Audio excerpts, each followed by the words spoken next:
Constitutional law APO exam के purpose से इसका हम एक टॉपिक उठाएंगे और उसको डिस्कस करेंगे। आज के अभी के डिस्कशन का टॉपिक है प्रीएम्बल। स्पेलिंग थोड़ा गलत हो गया है टाइपिंग में। प्रीएम्बल एंड बेसिक स्ट्रक्चर, ये PRE है, ये preamble and basic structure doctrine, article 12 and article 13, definition of state as contained in article 12, and doctrine of judicial review. The further topic is amendment of constitution, procedure and limitations. These many topics we have to cover in this one single discussion, and we will try and sum it up beautifully, covering almost all the topics which are important from the viewpoint of your exams. So the first topic that springs up for discussion is preamble to the Constitution. Let us see that. Preamble. We have a preamble in the Constitution, which in fact represents the very first opening page of the Constitution. It is interesting to tell you that the preamble was drafted in the last leg of the constitution making exercise, but it formed part of the inaugural feature of the constitution. Preamble derives its moral authority from the objective resolution of the Constituent Assembly. Objective resolution of the Constituent Assembly, which was presented thereat by Pandit Jawaharlal Nehru on December 13th, 1946. The Constitution was discussed and drafted finally in light of the grand and novel visions expressed in the objective resolution of the Constituent Assembly. And now the preamble in short form, in a minuscule form, represents the whole embodiment of the great goals and the noble visions that our constitution as a body represents. So preamble has assumed greater significance in course of interpretation from time to time by our Supreme Court. In fact, the idea of having a preamble, the idea of including a preamble in the constitution is inspired from the US Constitution. US Constitution, जैसा कि आप सभी जानते हैं, is the first written constitution in the world. Constitutional conventions, constitutional traditions तो बहुत पहले से मौजूद थे, लेकिन फर्स्ट टाइम अमेरिका ने कॉन्स्टिट्यूशन फ्रेम किया, एक रिटन फॉर्म में उसको इस्टेब्लिश किया. तो कॉन्स्टिट्यूशनल लॉ का बेसिक पर्पस होता है to define and distribute the exercise of sovereign powers vested in the state. As has been observed by the famous scholar A.V. Dicey, that constitutional law can be defined to mean all rules and regulations providing principles for the distribution and exercise of sovereign power in the state.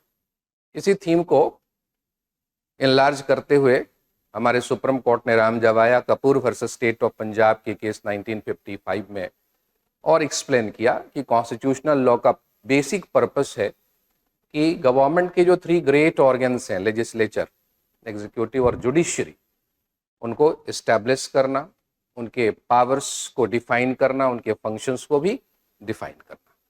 तो constitutional law in the main is the governmental, it's a power law. But following the American constitutions example, our constitution as well provides for a great detail as regards the basic human rights or the fundamental rights of Indian people.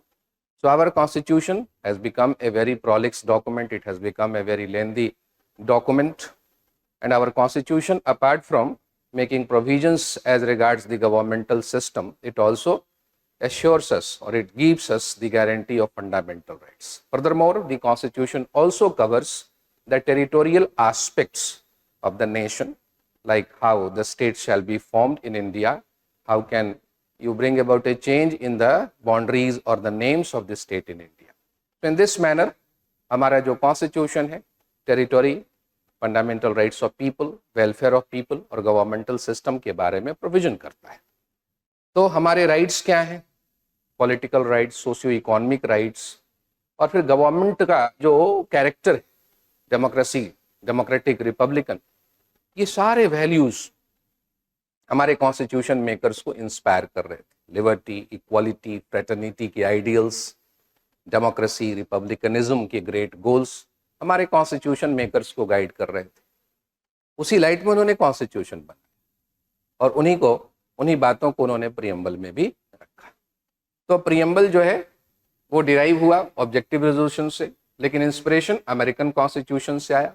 American constitution का जो preamble है बहुत beautifully किसी भी constitution के गोल को sum up करता है, यानी we the people of the United States in order to form a more perfect union, to establish justice,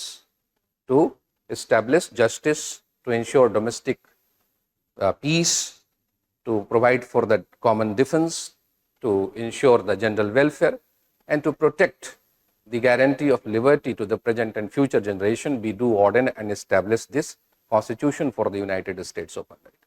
तो किसी भी कॉन्स्टिट्यूशन का गोल है नेशन को मजबूत करना, उसकी बाहरी सुरक्षा या प्रतिरक्षा सुनिश्चित करना, उसकी आंतरिक सुरक्षा को सुनिश्चित करना, लोगों के कल्याण को प्रोत्साहन देना, स्वतंत्रता के महान उद्देश्य को वर्तमान से लेकर भविष्य की पीढ़ियों तक परिरक्षित करना किसी भी कॉन्स्टिट्यूशन का उद्देश्य होता है. हमारे भी कॉन्स्टिट्यूशन का उद्देश्य है लगभग इसी प्रकार का जो प्रीएम्बल के माध्यम से जाहिर होता है. खैर, तो प्रीएम्बल का सोर्स या उसका इंस्पिरेशन यूएस कॉन्स्टिट्यूशन से.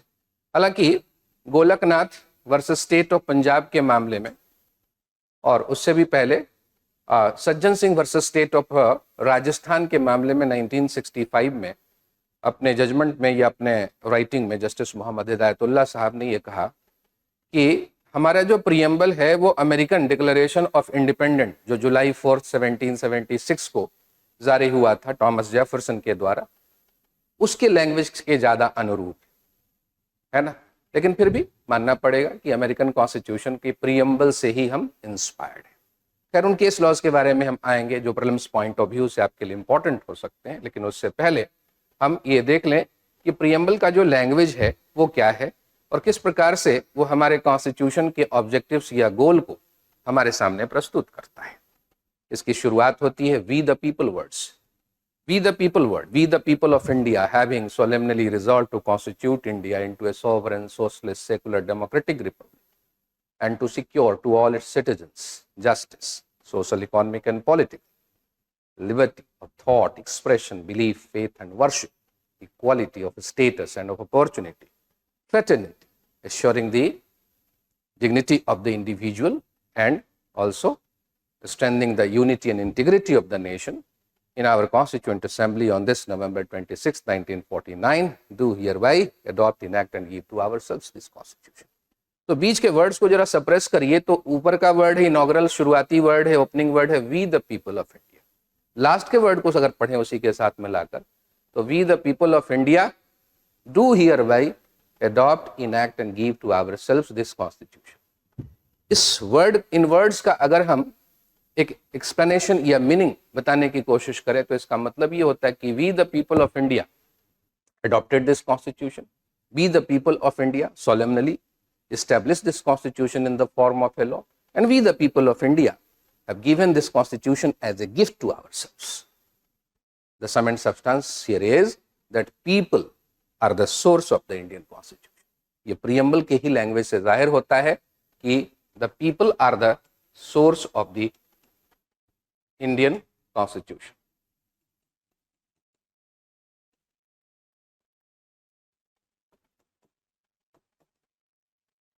People are sovereign. They have given a constitution, they made a constitution for themselves and they gifted a constitution to themselves. This constitution has been enacted formally. It means it is the law of the nation. In fact, as a matter of practice, it is the supreme law or suprema lex of the nation. American constitution की तरह हमारे constitution में कहीं कोई express provision तो नहीं है जो ये कहता हो कि कॉन्स्टिट्यूशन सुप्रेमा लेक्स हो। अमेरिकन कॉन्स्टिट्यूशन में है ये बात कि अमेरिकन कॉन्स्टिट्यूशन सुप्रेमा लेक्स, और चाहे स्टेट के जो भी कॉन्स्टिट्यूशन है वहाँ पर स्टेट के जो भी जजेस जो अपने अपने स्टेट के कॉन्स्टिट्यूशन को एडमिनिस्टर करते हैं वो यूनाइटेड स्टेट्स के कॉन्स्टिट्यूशन को सुप्रेमा लेक्स के तौर पर ट्रीट करते हुए जहाँ भी ज़रूरी हो यूएस कॉन्स्टिट्यूशन को फुल्ली इन्फोर्स करें। हमारे यहाँ कॉन्स्टिट्यूशन सुप्रीम है, ये बात कॉन्स्टिट्यूशन के बहुत सारे प्रोविजंस को पढ़ने से जाहिर हो जाती है। जैसे फंडामेंटल राइट प्रोविजंस हैं कॉन्स्टिट्यूशन के पार्ट 3 में, जिसके बारे में बड़े स्पष्ट तौर पर हम देखेंगे कि आर्टिकल 13 में ये कहा गया है कि कोई भी लॉ, कोई भी statutory law, rules, regulations etcetera fundamental right के साथ ना तो इनकंसिस्टेंट हो सकते हैं, ना उसका कंट्रावेंशन या ना ही उसका वायलेशन कर सकते हैं। तो इस तरह से कॉन्स्टिट्यूशन के अंदर इंश्राइंड फंडामेंटल लॉज या फंडामेंटल राइट्स कॉन्स्टिट्यूशन को सुप्रीम बनाने का काम करते हैं। इसके अलावा सेंटर और स्टेट के बीच पावर का डिवीजन है, कॉन्स्टिट्यूशन के 7th शेड्यूल में इसका पूरा डिटेल है। तो चाहे लेजिस्लेटिव पावर हो या एग्जीक्यूटिव पावर हो, दोनों ही पावर्स के एक्सरसाइज में सेंटर और स्टेट चाहे लॉ बनाए या कोई एग्जीक्यूटिव एक्ट करें, उनको कॉन्स्टिट्यूशन की सुप्रीमेसी का ध्यान रखना है। कहने का मतलब कि वो जो डिवीजन ऑफ पावर्स कॉन्स्टिट्यूशन के अंदर है उसके अगेंस्ट या उसके कॉन्ट्रावेंशन में वो काम नहीं कर सकते। तो हमारे कॉन्स्टिट्यूशन में हियर एंड दियर, चाहे पीसमिल तरीके से ही सही, कुछ एक ऐसे प्रिंसिपल्स हैं, प्रोविजंस हैं जो सफिशिएंटली इंश्योर करते हैं कि हमारा कॉन्स्टिट्यूशन एक सुप्रीम लॉ है और उसी के लाइट में या उसी के अकॉर्ड में कोई भी लॉ इंडिया में एग्जिस्ट कर सकता है। एक ही कसौटी है, एक ही टेस्ट है और वो है कॉन्स्टिट्यूशन, जिसके लाइट में, जिसके टच स्टोन पे किसी भी ऑर्डिनरी लॉ, किसी भी रूल रेगुलेशन, किसी भी गवर्नमेंटल स्कीम को टेस्ट किया जा सकता है। अगर कॉन्स्टिट्यूशन के फंडामेंटल राइट और अदर इंपॉर्टेंट प्रिंसिपल्स के वायलेशन में अगर कोई लॉ है तो वो वॉइड डिक्लेयर कर दिया जाता है। तो in this manner people are the source of the constitution, people are sovereign. We the people of India have solemnly constituted India into a sovereign socialist secular democratic republic. बिना बीच में comma के ये बात कही गई है। इंडिया का जो कैरेक्टराइजेशन है वही है कि India is a sovereign socialist secular democratic republic. India a sovereign, एक लंबा एडजेक्टिव है ये, sovereign, socialist, secular, democratic Republic. ये बात सभी को मालूम है कि ये जो यहाँ पर सोशलिस्ट और सेकुलर वर्ड है और बाद में एक और वर्ड इधर कहीं बीच में आएगा, इंटीग्रिटी एंड इंटीग्रिटी। तो ये 3 वर्ड पहले नहीं थे कॉन्स्टिट्यूशन में, ओरिजिनली प्रीएम्बल के अंदर मौजूद नहीं थे। ये जो 3 इंपॉर्टेंट वर्ड्स हैं वो किस कॉन्स्टिट्यूशन के द्वारा ऐड किए गए? कॉन्स्टिट्यूशन 42nd अमेंडमेंट एक्ट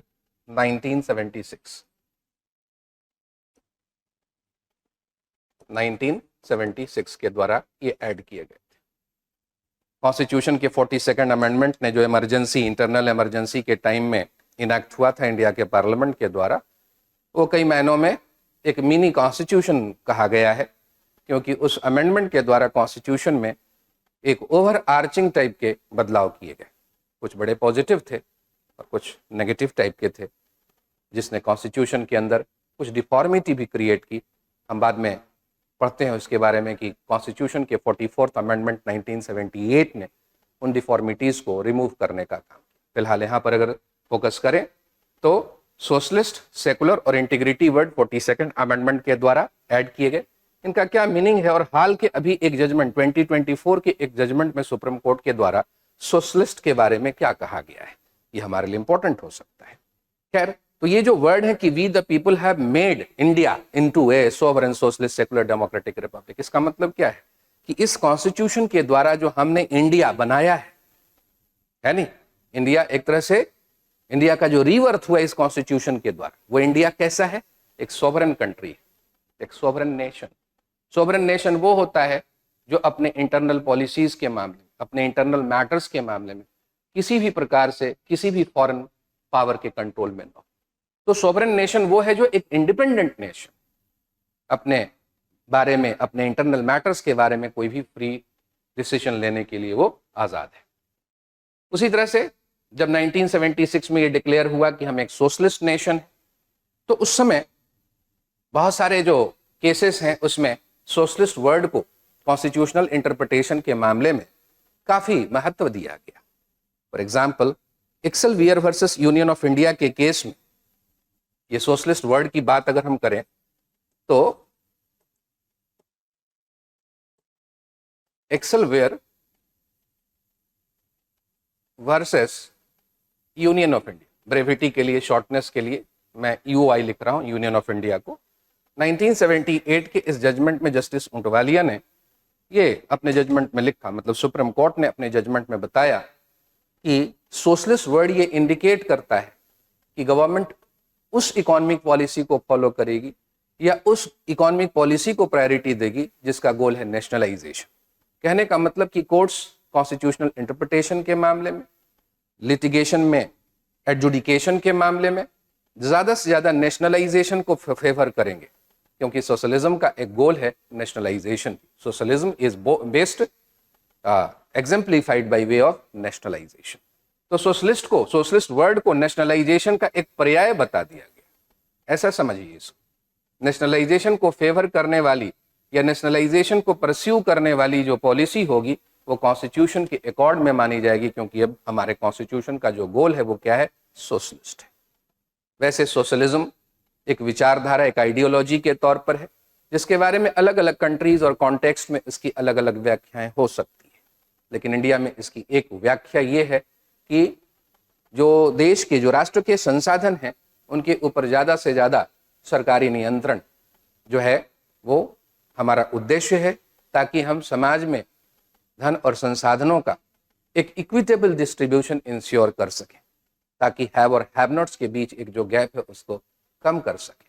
तो इसके लिए जो महत्वपूर्ण मीन्स ऑफ प्रोडक्शन है, मैन्युफैक्चरिंग सेक्टर के जो इंपॉर्टेंट मीन्स ऑफ मैन्युफैक्चरिंग है, उनके ऊपर नेशनल कंट्रोल हम स्थापित करें और उसके माध्यम से ज़्यादा रिसोर्सेस मोबिलाइज कर पाएगा स्टेट, और फिर उन रिसोर्सेस को जिनको ज़रूरत है उनके बीच रीडिस्ट्रीब्यूट कर पाएगा। तो इस तरह से नेशनल इकोनॉमी को स्ट्रेंथ प्रोवाइड करने के पर्पज से, सोशल जस्टिस के गोल को अचीव करने के पर्पज से नेशनलाइजेशन को ज़्यादा से ज़्यादा फेवर किया जाएगा। लेकिन 1991 के बाद से हम क्या देखते हैं कि इकोनॉमिक पॉलिसीज़ के मामले में एक पैराडाइम शिफ्ट आया। अब दौर है एलपीजी का, लिबरलाइजेशन, प्राइवेटाइजेशन और ग्लोबलाइजेशन का। ऐसे में सोशलिस्ट वर्ड कितना प्रासंगिक है, इस पर सवाल उत्पन्न होना बड़ा स्वाभाविक है। एक केस है हाल का बिल्कुल, Balram Singh versus union of India 2024, Balram Singh versus union of India. Union of India को मैं फिर शॉर्ट में लिख रहा हूं, यूओआई 2020। इस जजमेंट में justice Sanjeev Khanna, chief justice Sanjeev Khanna के जजमेंट में ये बात कही गई कि the word socialist no more indicates that our government has to remain confined to a particular priority as regards the economic policies of the nation. Socialist word is not exclusively identifiable with only the priorities of economic policy. It means more than that now. It means alleviation of property, alleviation of poverty. It means bringing about parity in terms of income. It means the overall general welfare of the people. तो अब Balram Singh versus union of India जो 2024 का judgement है, वो ये कहता है कि सोशलिस्ट वर्ड का अर्थ अब सिर्फ हम किसी इकोनॉमिक पॉलिसी के संबंध में प्रायोरिटी के साथ जोड़कर नहीं देख सकते कि आर्थिक नीतियों के मामले में प्राथमिकता को इंगित करने वाला ये शब्द अब नहीं रह गया है। इसका अर्थ है गरीबी उन्मूलन, इसका अर्थ है सामाजिक कल्याण, इसका अर्थ है सभी का कल्याण। तो इस लाइट में सोशलिस्ट वर्ड आज भी प्रासंगिक है और संविधान से इसको हटाए जाने की, प्रियम्बल से इसको हटाए जाने की आवश्यकता नहीं है। कभी वो रहा होगा सोशलिस्ट का पर्पस नेशनलाइजेशन ज्यादा से ज्यादा इंश्योर करना, नेशनलाइजेशन के गोल को ज्यादा से ज्यादा परस्यू करना, लेकिन आज के समय में वेल्थ का इक्विटेबल डिस्ट्रीब्यूशन, जनरल वेलफेयर इसका पर्पस हो गया है। इसलिए सोशलिस्ट वर्ड प्रियम्बल के अंदर रेलेवेंट नहीं है, रेलेवेंट आज भी है, इसको हटाने की कोई आवश्यकता नहीं है। तो इस प्रकार से कॉन्स्टिट्यूशन इवॉल्व करते हैं सेकुलर वर्ड, सेकुलरिज्म की आइडियोलॉजी, एक एडजेक्टिव फॉर्म में यहां पर रखी गई, सेकुलर है हमारा नेशन, हमारा कॉन्स्टिट्यूशन। सेकुलर था ही शुरू से। कॉन्स्टिट्यूशन के आर्टिकल 25 से लेकर 28 तक के जो प्रोविजन है, right to freedom of religion provide करते हैं। आर्टिकल 29 और 30 जो है, among other things, religious minorities को कुछ प्रोटेक्शन प्रोवाइड करते हैं। तो उस अर्थ में देखें तो हमारा जो संविधान है, हमारा जो कॉन्स्टिट्यूशन है, वो शुरू से ही सेकुलर था। जो बात अंदरूनी तौर पर मौजूद थी, बिल्कुल विस्तार के साथ जो मौजूद थी, उसको बस एक सरफेस पे, सतह पे लाने का काम किया गया इस सेकुलर वर्ड के द्वारा। 1976 के 42nd अमेंडमेंट के द्वारा ये भी जोड़ा गया। सेकुलर वर्ड को कॉन्स्टिट्यूशनल इंटरप्रिटेशन में भी काफी महत्व मिला है। वैसे तो Kesavananda Bharati versus state of Kerala के मामले में बेसिक स्ट्रक्चर डॉक्ट्रिन के कंपोनेंट्स को डिफाइन करते समय चीफ जस्टिस एस.एम. सीकरी ने इन सो मेनी वर्ड्स ये कहा था कि secular character of the constitution is part of the basic structure of the constitution. But यही बात एम्फेसिस के साथ कही गई और वो ज्यादा महत्वपूर्ण हो गई, ज्यादा वेल हर्ड ऑफ हो गई, ज्यादा सुनी जाती है, और वो है S R. Bommai versus union of India case 1994 में, जब सुप्रीम कोर्ट ने कहा कि secular features are part of the basic structure of the constitution. आप उसी को याद रखेंगे। एस.आर. बोम्मई सेकुलर फीचर्स, इसी पे क्वेश्चन भी पूछे जाते हैं, are part of the basic structure of the constitution. This statement of law was made by the supreme court in S R. Bommai versus union of India 1994। आपको मालूम है, वैसे तो ये केस कॉन्स्टिट्यूशन में आर्टिकल 356 के यूज के द्वारा राज्य सरकारों, स्टेट गवर्नमेंट की बर्खास्तगी से रिलेटेड केस था कि जो प्रेसिडेंट हैं, सेंट्रल गवर्नमेंट जो है, यूनियन जो है, क्या आर्टिकल 356 को आर्बिट्रली यूज करते हुए किसी भी स्टेट की डेमोक्रेटिकली इलेक्टेड गवर्नमेंट को बर्खास्त कर दे सकते हैं, डिसमिस कर दे सकते हैं? क्या प्रेसिडेंट के उस प्रोक्लेमेशन का, जिसके द्वारा किसी स्टेट के अंदर प्रेसिडेंट रूल लागू किया गया है, उसका क्या जुडिशियल रिव्यू हो सकता है? इस प्रकार के सवाल सुप्रीम कोर्ट के द्वारा इसमें विचार के लिए लिए गए। इसी बीच कुछ घटना हुई 6 दिसंबर 1992 को अयोध्या उत्तर प्रदेश में, जब एक धार्मिक ढांचे को गिरा दिया गया और कुछ राज्य सरकारों की बर्खास्तगी हुई, और उन्होंने भी एस.आर. बोम्मई केस के साथ ही अपनी बर्खास्तगी को चैलेंज किया सुप्रीम कोर्ट में जुडिशियल रिव्यू के लिए। उनकी बर्खास्तगी को अल्टीमेटली सुप्रीम कोर्ट ने यह कहते हुए सही ठहराया था कि secular features are part of the basic structure of the constitution, और धार्मिक ढांचा के टूटने के बाद माहौल जो बना था अशांति का, ऐसे में कुछ राज्य सरकारों के मामले में अगर केंद्र के द्वारा यह आशंका जाहिर की गई कि इन राज्य सरकारों के विद्यमान रहते जो है सेकुलर ढांचा कायम नहीं रह सकता, तो ऐसे में अगर उन राज्य सरकारों की समय रहते बर्खास्तगी कर दी गई तो वो गलत नहीं था, क्योंकि सेकुलर फीचर्स की रक्षा करना, उसको सिक्योर करना यूनियन की एक प्राइमरी पैरामाउंट रिस्पॉन्सिबिलिटी थी। और इसलिए सेकुलर फीचर्स को यहाँ पर आप देख सकते हैं कि कॉन्स्टिट्यूशन के बेसिक स्ट्रक्चर के पार्ट के रूप में बताया गया। हमारे डिस्कशन का स्कोप नहीं है बहुत ज़्यादा कॉन्सेप्चुअल डिटेल के साथ इस बात करना। हम प्रीलिम्स पॉइंट ऑफ व्यू से डिस्कस कर रहे हैं, हमें अधिकांश बातों को कवर कर लेना है, लेकिन एक लेवल तक कॉन्सेप्चुअल क्लैरिटी भी आपको मिलनी चाहिए।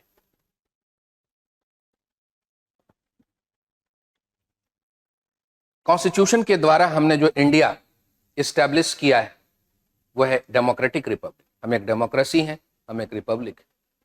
डेमोक्रेसी की अब क्या परिभाषा होगी? सर्वमान्य परिभाषा है, अब्राहम लिंकन के द्वारा दी गई, प्रेसिडेंट अब्राहम लिंकन के द्वारा, government of the people, for the people and by the people. अब ये चीज मटेरियलाइज कैसे होती है? सभी को वोटिंग राइट के रूप में, यूनिवर्सल अडल्ट सफरेज के रूप में।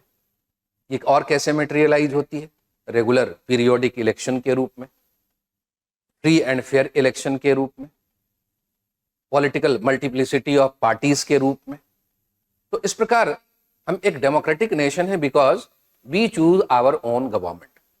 We are a representative democracy, not a direct democracy as such. We elect our representatives majority of them are elected by us directly. कुछ रिप्रेजेंटेटिव्स हमारे जो प्रतिनिधि हैं हम उनको प्रत्यक्ष रूप से उनका निर्वाचन नहीं करते, लेकिन सैद्धांतिक रूप से चाहे हम उनको प्रत्यक्ष रूप से चुने या अप्रत्यक्ष रूप से चुने, हमारे प्रतिनिधि ही केंद्र में और राज्यों में और यहाँ तक कि स्थानीय निकायों में सरकार बनाते हैं। और इस अर्थ में हम पूरी तरह एक लोकतंत्रात्मक गणराज्य हैं, रिपब्लिक हम हैं। रिपब्लिक से तात्पर्य है कि यहाँ पर जो हेड ऑफ स्टेट है, इंग्लैंड डेमोक्रेसी है लेकिन रिपब्लिक नहीं है। रिपब्लिक का अर्थ है कि जहां पर हेड ऑफ स्टेट हमारे देश में वो जो प्रेसिडेंट है वो क्या है कि इलेक्टेड पोस्ट है। इसका लार्जर इम्प्लीकेशन ये है कि पियोन से लेकर प्रेसिडेंट तक का कोई भी पोस्ट जो है वो प्रिविलेज्ड ऑक्यूपेशन नहीं होगा, वो किसी की जागीर नहीं होगी, किसी की वंशानुगत जागीर नहीं होगी, हेरिडिटरी प्रिविलेज नहीं होगा। तो एक रिपब्लिक वो देश होता है, एक रिपब्लिकन कॉन्स्टिट्यूशन वो कॉन्स्टिट्यूशन होता है जिसमें किसी प्रकार के प्रिविलेज के लिए, किसी प्रकार के विशेषाधिकार के लिए कोई नामो निशान न हो। शायद इसी स्पिरिट में हमारे संविधान निर्माताओं ने कॉन्स्टिट्यूशन के अनुच्छेद 18 में ब्रिटिश टाइम से दिए गए उपाधियों का एकाएक समापन कर दिया, उसको खत्म कर दिया। किसी प्रकार का प्रिविलेज नहीं। हम देखेंगे कि हमारे देश में राष्ट्रपति, राज्यों के राज्यपाल जो हेड ऑफ स्टेट के पोजीशन में होते हैं वो इलेक्टेड पोस्ट हैं या अपॉइंटेड पोस्ट हैं कॉन्स्टिट्यूशन के माध्यम से। और इस प्रकार उस पद पर जनता का कोई भी व्यक्ति आसीन हो सकता है, वो अगर योग्यता रखता है, जो इस संबंध में जो विहित प्रक्रिया है उसके अनुसार अगर वो उस पद तक पहुंचना चाहे तो अवश्य ही पहुंच सकता है। ये कोई प्रिविलेज पोस्ट नहीं है। हालांकि हम देखेंगे कि हमारा रिपब्लिकन कॉन्स्टिट्यूशन होने के बाद भी कॉन्स्टिट्यूशन के आर्टिकल 368 में, आर्टिकल 361 में कुछ लिमिटेड प्रिविलेज अलाउ किए गए हैं। जैसे हमारे कॉन्स्टिट्यूशन के अंदर आर्टिकल 361 के अनुसार प्रेसिडेंट और गवर्नर के खिलाफ कोई क्रिमिनल केस या कोई क्रिमिनल प्रोसिक्यूशन इंस्टीट्यूट नहीं किया जा सकता। उनके खिलाफ अगर कोई इम्पेंडिंग क्रिमिनल प्रोसीडिंग्स चल रही है तो वो स्टॉप कर जाएगी। उनको किसी भी क्रिमिनल प्रोसीडिंग्स के माध्यम से किसी भी कोर्ट के द्वारा कोई पनिशमेंट नहीं सुनाया जा सकता। ये एक लिमिटेड प्रिविलेज है जो सरकार के बुनियादी ढांचे की सुरक्षा के लिए जरूरी भी है। नहीं तो कोई भी फ्रीडलेस लिटिगेंट हमारे देश के सोवरेन को इसी प्रकार चैलेंज करता रहेगा। तो रिपब्लिक से तात्पर्य समझ में आ गया, जहां हेड ऑफ स्टेट या प्रेसिडेंट का पोस्ट एक इलेक्टेड पोस्ट। प्रियम्बल में अगर हम आगे बढ़ें तो social, economic and political justice की बात की गई है। Justice, social, economic and political, ये आइडियाज रशियन रेवोल्यूशन से लिए गए। सोशल जस्टिस का अर्थ है equality with equity, equality with equal protection. समानता होगी लेकिन समान संरक्षण के भी उपाय किए जाएंगे। इसका अर्थ यह है कि समानता की प्रत्याभूति, समानता की गारंटी के साथ हम यह भी सुनिश्चित करेंगे कि समाज के जो गरीब, पिछड़े और दलित वर्ग हैं उनका विशेष संरक्षण भी सुनिश्चित किया जाए। इकोनॉमिक जस्टिस का अर्थ है कि रिच एंड पुअर के बीच जो गैप उसको कम किया जाए। देश के, राष्ट्र के आर्थिक संसाधनों के ऊपर सभी का, सर्वसाधारण का स्वामित्व, देश के संसाधनों का साम्यपूर्ण वितरण हो, इक्विटेबल डिस्ट्रीब्यूशन। इकोनॉमिक अपॉर्चुनिटी जो सरकार की तरफ से उपलब्ध कराई जाती है वो सभी के लिए प्रस्तुत, सभी उसको हासिल कर सकते हैं। हम देखेंगे कि पब्लिक एम्प्लॉयमेंट के मामले में सभी को अवसर की समानता दी गई संविधान के अनुच्छेद 16 के माध्यम से। उसी प्रकार पॉलिटिकल जस्टिस का अर्थ है पॉलिटिकल प्रोसेस में भागीदारी के मामले में समानता। वोटिंग राइट हो, इलेक्शन पॉलिटिकल पार्टी फॉर्म करने की बात हो या इलेक्शन में पार्टिसिपेट करने की बात हो, इलेक्शन कॉन्टेस्ट करने की बात हो, सभी के लिए इक्वल राइट्स। हमने कॉन्स्टिट्यूशन के आर्टिकल 326 के माध्यम से यूनिवर्सल अडल्ट फ्रेंचाइज इन्फोर्स किया है। कोई भी व्यक्ति 61वें संविधान संशोधन, 61वें constitution amendment, 61st constitution amendment 1988 जो एक्चुअल में 1989 से इफेक्टिव हुआ, उसने वोटिंग एज को 21 से घटाकर 18 वर्ष कर दिया। वोटिंग राइट आपको लेना पड़ेगा, इनरोल कराना पड़ेगा, इतनी तो बात करनी पड़ेगी। तो रिप्रेजेंटेशन ऑफ पीपल एक्ट 1950 के प्रोविजन के अनुसार आपको अप्लाई करना पड़ेगा और वोटिंग राइट फिर आपको मिल जाएगा। लेकिन वोटिंग राइट मिलेगा सभी को, बस एज से रिलेटेड क्वालिफिकेशन को पूरा करना है। इससे बड़े पॉलिटिकल जस्टिस की बात क्या होगी। सभी जानते हैं कि जिन देशों में डेमोक्रेसी बहुत पुराने समय में शुरू हो गई, उन देशों में भी सभी को इक्वल वोटिंग राइट अवेलेबल नहीं थे। अमेरिका में मॉडर्न कॉन्स्टिट्यूशन के बावजूद, इक्वल प्रोटेक्शन की गारंटी के बावजूद वोटिंग राइट महिलाओं को उपलब्ध नहीं था। वो 1920 में जाकर उनको उपलब्ध। इंग्लैंड के अंदर जहां मैग्ना कार्टा और बिल ऑफ राइट्स जैसे फंडामेंटल राइट की गारंटी के प्रोविजंस थे, वहां भी महिलाओं को इक्वल वोटिंग राइट के लिए संघर्ष करना पड़ा। वहां पर तो सफरेज मूवमेंट चलाना पड़ा। उसमें भाग लेने वाली महिलाओं को कभी सफ्रिगेट कहा गया और 1927 में उनको वो वोटिंग राइट। फ्रांस के अंदर में जहां से इक्वालिटी और लिबर्टी का जो प्रिंसिपल है वो डेवलप हुआ मॉडर्न फॉर्म में, वहां पर भी महिलाओं को वोटिंग राइट 1946 में। ये हमारे देश में संविधान निर्माताओं की एक बहुत बड़ी उपलब्धि मानी जाएगी कि संविधान के शुरुआत से ही उन्होंने सार्वभौमिक वयस्क मताधिकार की व्यवस्था को स्थापित किया। तो इस प्रकार हमारे कॉन्स्टिट्यूशन के प्रीएम्बल में जो ये बातें कही गई हैं, इसका विस्तार आप फंडामेंटल राइट्स में, directive principles of state policy के प्रोविजंस में देख सकते हैं। हमारे कॉन्स्टिट्यूशन की व्याख्या करते हुए सुप्रीम कोर्ट ने कई केसेस, शुरुआत की केस की बात करें तो सज्जन Singh versus state of Rajasthan 1965 के जजमेंट में सुप्रीम कोर्ट ने कहा है, जस्टिस मोहम्मद हिदायतुल्लाह ने कहा है कि प्रीएम्बल के अंदर जो नोबल और ग्रैंड विजन्स एक्सप्रेस हुए उनका विस्तार फंडामेंटल राइट और directive principles of state policy के अंदर सहज रूप से देखा जा सकता है। खैर, प्रीएम्बल के अंदर और भी महत्वपूर्ण बातें हैं, प्रोमिसेस हैं, लिबर्टी, इक्वालिटी और फ्रेटर्निटी। ये तीन विचार फ्रांस से लिए गए। ये बड़े सामान्य प्रकार के ज्ञान की बातें हैं। Liberty of thought, expression, belief, faith and worship. चुप रहने की आजादी, बोलने की आजादी दोनों है। कोई विचारधारा रखो चाहे मत रखो, चुप ही रहो, तब भी तुम्हारे मामले में एस्यूम नहीं किया जाएगा कि तुम्हारे अंदर कोई राष्ट्र विरोधी विचारधारा पनप रही है। इस वजह से तुम्हें अभियोजित या दंडित नहीं किया जाएगा कि तुम चुप। तुम कुछ बोलना चाहते हो तो संविधान और कानून, नैतिकता इत्यादि के दायरे में रहते हुए तुम बोल सकते हो। सर्वोच्च पद पर आसीन व्यक्तियों की आप आलोचना कर सकते हो। कोई कानून नहीं है जो आपको इसके लिए अभियोजित या दंडित करे। बिलीफ और फेथ दोनों की आजादी। ईश्वर को मानते हो तो फेथ की आजादी आपके को है, नहीं भी मानते हो, किसी प्रकार का बिलीफ है कि हम ईश्वर को मानते नहीं, तब भी तो ये बिलीफ ही हुआ ना, इसकी भी आजादी है। हमारा संविधान और संविधान के अनुरूप हमारे सारे कानून ये सुनिश्चित करेंगे कि कोई भी व्यक्ति अगर ईश्वर में विश्वास करता है तो उसके फेथ की गारंटी बनी रहे। कोई व्यक्ति अगर विश्वास नहीं करता किसी भी प्रकार के पंथ में, किसी भी प्रकार से ईश्वर के अस्तित्व में, तो उसका बिलीफ प्रोटेक्टेड संविधान के द्वारा, कानूनों के द्वारा। और अगर आपका फेथ है, ईश्वर में विश्वास करते हो, तो वर्शिप की आजादी है। वर्शिप की आजादी, कोई भी पूजा पाठ, कोई भी प्रेयर, किसी प्रकार के प्रेयर में आप इंगेज हो सकते हो, ये आपका चॉइस हो। पिलग्रिमेज पे जा सकते हो, कोई भी रिचुअल परफॉर्मेंस। तो इस प्रकार से ये ह्यूमन एग्जिस्टेंस के लिए, मानव के अस्तित्व के लिए जो बुनियादी स्वतंत्रताएं आवश्यक है, उन सभी की गारंटी हमारे संविधान के, हमारे कॉन्स्टिट्यूशन के फंडामेंटल राइट प्रोविजंस में दिए गए। उन्हीं का सारांश प्रीएम्बल के माध्यम से यहां पर इस प्रकार प्रस्तुत हुआ है। इक्वलिटी होगी कॉन्स्टिट्यूशन के द्वारा इंश्योर की जाएगी, स्टेटस के मामले में, अपॉर्चुनिटी के मामले में। कोई बड़ा छोटा नहीं होगा, कोई हाई और लो नहीं होगा, इक्वलिटी ऑफ स्टेटस होगा। संविधान और कानून के अनुसार सभी को समान अवसर उपलब्ध। जैसे आर्टिकल 16 कहता है कि तुम्हारा religion, race, caste, sex, place of birth, place of residence, descent, कुछ भी हो, सरकारी नौकरी के मामले में, लोक नियोजन के मामले, पब्लिक एम्प्लॉयमेंट को प्राप्त करने के मामले में सभी को समान अवसर उपलब्ध। न्यूनतम योग्यता संबंधी प्रावधान सभी पे लागू।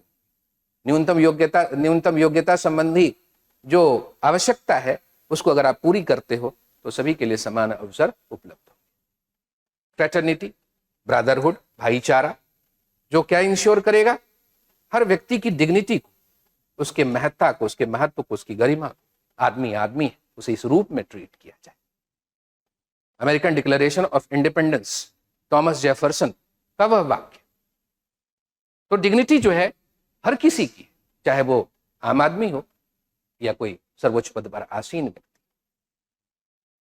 अगर हम ब्रदरहुड की भावना से काम करेंगे तो हमारे देश की एकता और अखंडता मजबूत होगी, unity and integrity of the nation. तो फ्रेटर्निटी एक गोल है जिसके माध्यम से, फ्रेटर्निटी एक मीन्स है जिसके माध्यम से हम नेशन की यूनिटी और इंटीग्रिटी के गोल को प्राप्त करेंगे। नेशन का अर्थ है लोग, राज्य, क्षेत्र दोनों ही। जब हम लोगों के बीच वननेस की बात करते हैं तो यूनिटी, जब हम राज्य क्षेत्र के संबंध में इंडिविजुअलिटी या अविभाज्यता की बात करते हैं तो इंटीग्रिटी। फ्रेटर्निटी की भावना लोगों को धर्म जाति से ऊपर उठकर एक बनाएगी, मतलब उनमें एकता, यूनिटी स्थापित करेगी। और फ्रेटर्निटी की ही भावना अलग अलग जो भौगोलिक राज्य क्षेत्र हैं हमारे देश की सीमाओं के अंदर, उनके बीच एक अविभाज्यता, एक इंडिविजिबिलिटी सुनिश्चित करेगी, अर्थात इंटीग्रिटी उसके द्वारा मजबूत होगी। यही हमारी संवैधानिक व्यवस्था का उद्देश्य है। केस लॉ के बारे में अगर बात करें तो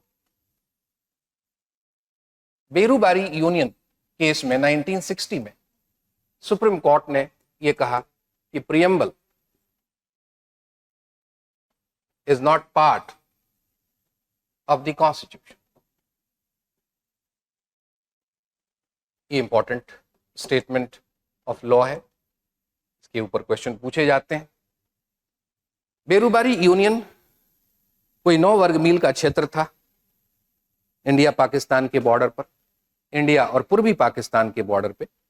पूर्वी पाकिस्तान, ईस्ट पाकिस्तान के बारे में आप जानते हो, वो बांग्लादेश है। 1971 में वो आज़ाद हो गया अपने ही पाकिस्तान से, लेकिन अभी वो पाकिस्तान का ही पार्ट था बांग्लादेश, मतलब ईस्ट पाकिस्तान जो है। तो इंडिया और पाकिस्तान के बीच बॉर्डर एरिया में, बॉर्डर के पास, रेड क्लिफ लाइन के पास ये एरिया है 9 वर्ग मील का, जिसमें कोई 10-12 हज़ार की इधर उधर छुटपुट टाइप से पॉपुलेशन थी, छोटे छोटे हेलमेट्स में गाँव में। तो इस प्रकार इस बेरूबारी यूनियन के बारे में एक डाउट क्रिएट किया गया पाकिस्तान के द्वारा। पाकिस्तान का यह कहना था कि बेरूबारी यूनियन रेडक्लिफ अवार्ड में, मतलब मिस्टर सी रेडक्लिफ जो इंडिया और पाकिस्तान के बीच बाउंड्री लाइन ड्रॉ करने के लिए जो बाउंड्री कमीशन बनी थी जिसके चेयरमैन थे, तो पाकिस्तान का कहना था कि मिस्टर सी रेडक्लिफ ने ये बेरूबारी यूनियन एक्चुअल में पाकिस्तान को अवार्ड किया था और इंडिया ने आज तक उस पर एडवर्सली अपना ऑक्यूपेशन, अपना कब्जा बनाया हुआ है। 1954 में पाकिस्तान ने ये बात उठाई कि बेरूबारी यूनियन उसे मिल जाना चाहिए, भारत वो, इंडिया वो हैंड ओवर कर दे बेरूबारी यूनियन को। और इंडिया के प्राइम मिनिस्टर पंडित जवाहरलाल नेहरू ने पाकिस्तान के साथ एक एग्रीमेंट एग्जीक्यूट किया, एक एग्रीमेंट साइन किया, जिसके माध्यम से ये तय पाया गया कि बेरूबारी यूनियन पाकिस्तान को दे दिया जाएगा। लेकिन इस एग्रीमेंट के ऊपर, इस इंटरनेशनल एग्रीमेंट के ऊपर बड़े सवाल खड़े किए गए इंडिया के अंदर। और मामले की राजनीतिक गंभीरता को देखते हुए उस समय की केंद्र सरकार ने उस समय के राष्ट्रपति जी को सलाह दी कि आप कॉन्स्टिट्यूशन के आर्टिकल 143 के तहत यह मामला सुप्रीम कोर्ट के विचारार्थ भेज दीजिए, ताकि सुप्रीम कोर्ट इस मामले में हमें जरूरी परामर्श प्रदान कर सके। आपको मालूम है कि सुप्रीम कोर्ट की एक सलाहकारी अधिकारिता है, एडवाइजरी जुरिस्डिक्शन, जिसका प्रोविजन कॉन्स्टिट्यूशन के आर्टिकल 143 में किसी भी सार्वजनिक महत्व के संवैधानिक या कानूनी मसले पर, कॉन्स्टिट्यूशनल या लीगल क्वेश्चन पे हमारे राष्ट्रपति उच्चतम न्यायालय से परामर्श मांग सकते हैं। हमारे राष्ट्रपति जो भी कार्यपालिका संबंधी कार्य करते हैं वो अपने मंत्रिपरिषद की सलाह पर करते हैं। तो जाहिर सी बात है कि इस मामले में भी केंद्रीय मंत्रिपरिषद की सलाह पर भारत के राष्ट्रपति ने बेरूबारी यूनियन के मामले में उच्चतम न्यायालय से राय मांगी। हालांकि यह उच्चतम न्यायालय के विवेकाधीन है कि वो राय देंगे या नहीं देंगे। थ्रेशोल्ड पर भी बिल्कुल शुरुआत में ही वो कह सकते हैं कि इस मामले में हम कोई राय नहीं दे पाएंगे, लेकिन संविधान कहता है कि अगर उच्चतम न्यायालय ने राय देने का मन बनाया तो इसके संबंध में जो भी विचार के लिए जो न्यायाधीशों की व्यवस्था बनेगी उसमें कम से कम 5 न्यायाधीश। इस प्रकार से 5 न्यायाधीशों की संविधान पीठ के सामने आर्गुमेंट पेश किए गए, सरकार के अटॉर्नी जनरल के द्वारा आर्गुमेंट पेश किए गए, जिसमें उन्होंने कहा कि जरूरी नहीं कि हर बात संविधान में लिखी हो तभी हम कुछ कर सकते हैं। भले ही संविधान के अनुच्छेद आर्टिकल 1 से 4 तक जो टेरिटरी के संबंध में व्यापक प्रावधान करते हैं, लेकिन वहां पर टेरिटरी के सेशन के संबंध में, टेरिटरी के परित्याग के संबंध में कुछ प्रावधान नहीं किया गया है, लेकिन जरूरी नहीं कि हर बात संविधान में लिखी हो तभी की जाए। सोवरेन कंट्रीज, सोवरेन नेशंस अंतर्राष्ट्रीय संधियों के माध्यम से अपने राज्य क्षेत्र के बारे में कोई भी व्यवस्था बना सकते हैं, कुछ भी पारस्परिक शांति के लिए कुछ भी तय कर सकते हैं। उसी भावना के तहत भारत की सरकार ने पाकिस्तान की सरकार के साथ ये संधि की, एग्रीमेंट किया और बेरूबारी यूनियन को इस प्रकार पाकिस्तान को दिया जाना तय पाया गया। इसके जवाब में एक आर्गुमेंट प्रस्तुत किया गया था, काउंटर आर्गुमेंट, और उस काउंटर आर्गुमेंट में यह बात थी कि प्रियम्बल के बेसिस पर आर्गुमेंट प्रस्तुत किया गया था यहां पर कि preamble postulates that India shall continue to be a sovereign democratic republic not only in political sense but also in geographical and territorial sense। तो एक प्रियम्बल बेस्ड आर्गुमेंट के माध्यम से सरकार का विरोध करने की कोशिश की कि प्रियम्बल जो है वो ये इंश्योर करता है कि भारत की संप्रभुता भौगोलिक और राज्य क्षेत्र के रूप में भी सुनिश्चित रहेगी, कायम रहेगी, और संविधान के तहत संसद या कोई भी शक्ति उसका हनन नहीं कर सकती, उसमें कोई कटौती नहीं कर सकती। लेकिन प्रियम्बल के बेसिस पर संबोधित किए गए इस आर्गुमेंट को सुप्रीम कोर्ट ने नकार दिया और सुप्रीम कोर्ट ने इस मामले में अमेरिकन जूरिस्ट्स या अमेरिका के अंदर जो जूरिस्प्रूडेंस में जो ओवरवेलमिंग व्यू था उसको महत्व दिया और यह कहा कि अमेरिकी संविधान के अंदर प्रस्तावना या प्रियम्बल मौजूद है, लेकिन कभी भी वहां के जूरिस्ट ने संवैधानिक व्याख्या के मामले में प्रियम्बल को कॉन्स्टिट्यूशन का पार्ट नहीं माना गया है अमेरिका में कि प्रियम्बल न तो किसी प्रकार से शक्ति का स्रोत है, सरकार के 3 अंगों के मामले में यह किसी भी प्रकार से शक्ति प्रदान करने का काम नहीं करता है। हमारे सुप्रीम कोर्ट ने कहा what is true of the source of power is equally true of inhibition on the exercise thereof। जो शक्ति के स्रोत के संबंध में जो सिद्धांत सही है वही शक्ति के प्रयोग के ऊपर रोध के संबंध में भी सही मानी जाए। अर्थात जो प्रियम्बल शक्ति प्रदान नहीं कर सकता वो किसी भी सरकार के किसी भी अंग के मामले में शक्तियों के ऊपर रोध के रूप में कार्य नहीं कर सकता। अर्थात हम ये नहीं मानते कि प्रियम्बल संसद के रास्ते में कोई अवरोध की तरह है। संसद विधायन के माध्यम से भारत के राज्य क्षेत्र को हमेशा के लिए किसी दूसरे देश को हस्तांतरित कर सकती है, लेकिन क्या यह काम ऑर्डिनरी लेजिस्लेशन के माध्यम से होगा? क्योंकि संविधान के आर्टिकल 2 और आर्टिकल 3 में राज्य क्षेत्र के में परिवर्तन के संबंध में जो विधान है या राज्य क्षेत्र के में परिवर्तन के संबंध में जो व्यवस्था है वो ऑर्डिनरी लेजिस्लेशन के माध्यम से की जाएगी, ऐसा बताया गया है। लेकिन साथ ही साथ यह भी कह दिया गया है अनुच्छेद 4 के अंदर में, आर्टिकल 4 के अंदर में, कि जब भी साधारण विधान के माध्यम से या ऑर्डिनरी लेजिस्लेशन के माध्यम से भारत के किसी भी राज्य क्षेत्र में कोई परिवर्तन किया जाएगा तो इससे जुड़े समुचित बदलाव संविधान में भी कर दिए जाएंगे, संविधान के शेड्यूल 1 और शेड्यूल 4। लेकिन इसके लिए अनुच्छेद 368 के माध्यम से संविधान संशोधन की कोई आवश्यकता नहीं। इसी बात को तर्कशास्त्र के सिद्धांत के अनुसार आगे ले जाते हुए जस्टिस पीवी गजेंद्र गढ़कर कहते हैं कि अगर भारत के अंदर ही अंदर कोई नया राज्य क्षेत्र स्थापित करने की बात हो, भारत के अंदर ही अंदर कोई नया राज्य बनाने की बात हो, उसके लिए अगर 368 अप्लाई नहीं करता तो लॉजिक का सिद्धांत यही होगा कि फिर अगर भारत की धरती को देना है तो उसके ऊपर 368 अप्लाई करेगा।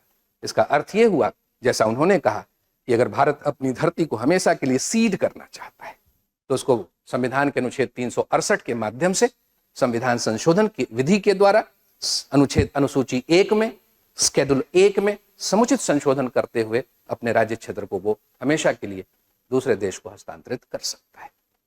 तो ये राज्य क्षेत्र से संबंधित केस था वास्तव में, लेकिन क्योंकि एक प्रियम्बल बेस्ड आर्गुमेंट प्रस्तुत किया गया था इसलिए हमारे उच्चतम न्यायालय को कहना पड़ा कि preamble is not part of the constitution. इतना ही काफी है, कभी मेंस के डिस्कशन में इसको और इलैबोरेट करेंगे। पीटी के पॉइंट ऑफ व्यू से काफी। आगे अगर चले तो प्रियम्बल के ऊपर बात करते हुए हमारे सुप्रीम कोर्ट ने Sajjan Singh versus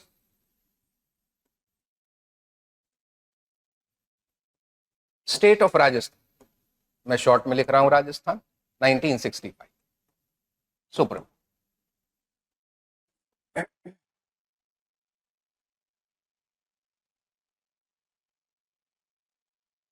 justice G R Mudholkar के वाक्य बड़े क्लियर पॉइंट टाइप के थे। भविष्य के लिए वो कुछ इशारा कर रहे थे, जैसे उन्होंने अपने जजमेंट में लिखा है, मेजोरिटी जजमेंट के साथ वो एग्री करते हैं, लेकिन उन्होंने कुछ डाउट एक्सप्रेस किया है कि संविधान में संशोधन करने के मामले में वैसे तो कोई लिमिटेशन नहीं है, लेकिन मुझे डाउट है कि प्रियम्बल में जो कही गई महत्वपूर्ण बातें हैं, क्या उनको आसानी से एक ट्रांजिएंट मेजोरिटी के द्वारा संविधान संशोधन के माध्यम से मिटाया जा सकता है। इसी सिलसिले में अपनी भावना को व्यक्त करते हुए उन्होंने कहा कि preamble is like an epitome of the basic feature of the constitution. Interestingly enough, preamble is like an epitome, मतलब ये संविधान का मॉडल है, सार रूप है ऑफ द कॉन्स्टिट्यूशन। तो प्रियम्बल का जिक्र यहां भी आया है, जस्टिस मोहम्मद हिदायतुल्लाह ने भी किया है कि प्रियम्बल में कही गई बातों का विस्तार फंडामेंटल राइट और directive principles of state policy में हमें दिखाई पड़ता है। तो इस प्रकार प्रियम्बल को ओबिटर के तौर पर ही सही, सुप्रीम कोर्ट के कई निर्वचनों में, कई इंटरप्रिटेशंस में पर्याप्त महत्व मिला है। गोलकनाथ केस में, जहां फिर जस्टिस मोहम्मद हिदायतुल्लाह थे, Golaknath versus state of Punjab के मामले में उन्होंने बड़ा ही इमोशनल होकर कहा, एक इमोशनल एक्सप्रेशन है उनका 1967 के इस जजमेंट में, उन्होंने कहा preamble represents the eternal soul, ये इटर्नल सोल उनका वर्ड ऑफ द कॉन्स्टिट्यूशन। शाश्वत आत्मा, इटर्नल सोल, सोल में विश्वास, आत्मा में विश्वास करने वाले लोग जानते ही हैं आत्मा शाश्वत ही है, लेकिन खैर कई बार हम एडजेक्टिव को किसी कथन को ज्यादा जोरदार इम्फेटिक बनाने के लिए भी यूज करते हैं, समानार्थक शब्द, दो समानार्थक शब्दों, तो इटर्नल सोल कह करके उन्होंने परिभाषित किया। इस प्रकार यहां पर एक इंटरेस्टिंग बात यह भी है कि प्रियम्बल को कॉन्स्टिट्यूशन का किसी ने पहले सोल कहा था, सोल कहा है, ये एनसीईआरटी बुक्स वगैरह में भी इसका जिक्र है। कॉन्स्टिट्यूएंट असेंबली के एक मेंबर थे पंडित ठाकुरदास भार्गव, पंजाब से, और उन्होंने कहा कि preamble represents the soul of the Indian constitution. Justice Mohammad Hidayatullah ने गोलकनाथ केस में कहा preamble is the eternal soul of the constitution. अब इन बातों से कंफ्यूज नहीं होना। संविधान निर्माता डॉक्टर बी आर अंबेडकर ने कॉन्स्टिट्यूशन के आर्टिकल 32 के ऊपर बोलते हुए कहा था कि मुझसे कोई पूछे कि पूरे संविधान में सबसे महत्वपूर्ण कौन सा है, तो मैं इसी का नाम लूंगा, आर्टिकल 32 का। It is the very soul and the very heart of the constitution. अब अपने तरीके से कहते रहिए हार्ट एंड सोल किसने कहा था, तो डॉक्टर बी आर अंबेडकर ने कहा। ये फैक्ट एकदम इटर्नल है, heart and soul of the Indian constitution. ये जुडिशियल सर्विसेज एग्जाम हो, आईएएस एग्जाम हो, कहीं भी ये पूछा जाता रहा है, थोड़े बहुत डिटेल के साथ भी पूछा जा सकता है, तो उसको मिक्स नहीं करना है। Article 32 right to constitutional remedies को डॉक्टर बी आर अंबेडकर ने heart and soul of the constitution कहा। सिर्फ सोल वाली बात इधर है। ठाकुरदास भार्गव ने प्रियम्बल को कॉन्स्टिट्यूशन का सोल कहा, जस्टिस मोहम्मद हिदायतुल्लाह ने इटर्नल सोल कहा। केशवानंद भारती केस सभी जानते हैं, केरला भी लिखने की मुझे कोई जरूरत नहीं है। Kesavananda Bharati versus state of Kerala, 13 जजेस constitution bench, a judgment by a majority of 7 जजेस। चीफ जस्टिस एसएम सीगरी ने उसमें लिखा है कि preamble is not only A part of the constitution but it is of extreme importance and the constitution should be read and understood and interpreted in the light of the grand and noble visions embodied in the preamble. Any? The preamble is part of the constitution. Kesavananda case इसीलिए famous है, इसके लिए भी famous है, is part of the constitution. ये इतना important, it is of extreme importance, इसके अंदर जो प्रियम्बल के अंदर जो नॉवल विजन्स, जो ग्रैंड गोल्स प्रस्तुत हुए हैं, उसी के लाइट में कॉन्स्टिट्यूशन को पढ़ा, समझा और व्याख्यायित किया जाना चाहिए। आप यह भी कह सकते हो कि the objectives enshrined in the preamble are part of the basic structure of the constitution. आप इसलिए कह सकते हो कि सुप्रीम कोर्ट के केशवानंद जजमेंट में अलग अलग जजेस ने अलग अलग जजमेंट लिखा है नहीं। Chief justice S M Sikri ने अकेले जजमेंट लिखा, जस्टिस सेलट ग्रोवर ने अलग से इकट्ठा दोनों ने मिलकर जजमेंट लिखा, जस्टिस हेगडे ने अलग लिखा, लेकिन 7 की मेजोरिटी यही कहती है फाइनली कि कॉन्स्टिट्यूशन के अंदर एक बेसिक स्ट्रक्चर या फ्रेमवर्क है जिसको ऑल्टर नहीं किया जा सकता। लेकिन ये सभी जजेस जो मेजोरिटी फॉर्म कर रहे थे उन्होंने बेसिक स्ट्रक्चर को एक तरह से डिफाइन करते हुए प्रियम्बल के अंदर कही गई कई बातों को बेसिक स्ट्रक्चर का पार्ट होना बताया है।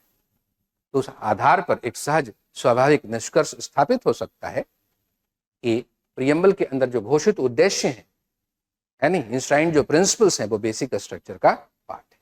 और ये बात भी सही है, स्थापित हो गई कि preamble is part of the constitution. फिर उसके बाद अगर हम देखें तो केस लॉ के हिसाब से तो एक्सेल वियर के बारे में मैंने पहले ही बता दिया कि प्रियम्बल का हवाला देते हुए कहा गया था कि प्रियम्बल में जो सोशलिस्ट गोल प्रकट हुआ है या रखा गया है उसका उद्देश्य है ज्यादा से ज्यादा राष्ट्रीयकरण या नेशनलाइजेशन ऑफ इंडस्ट्रीज को परस्यू करना।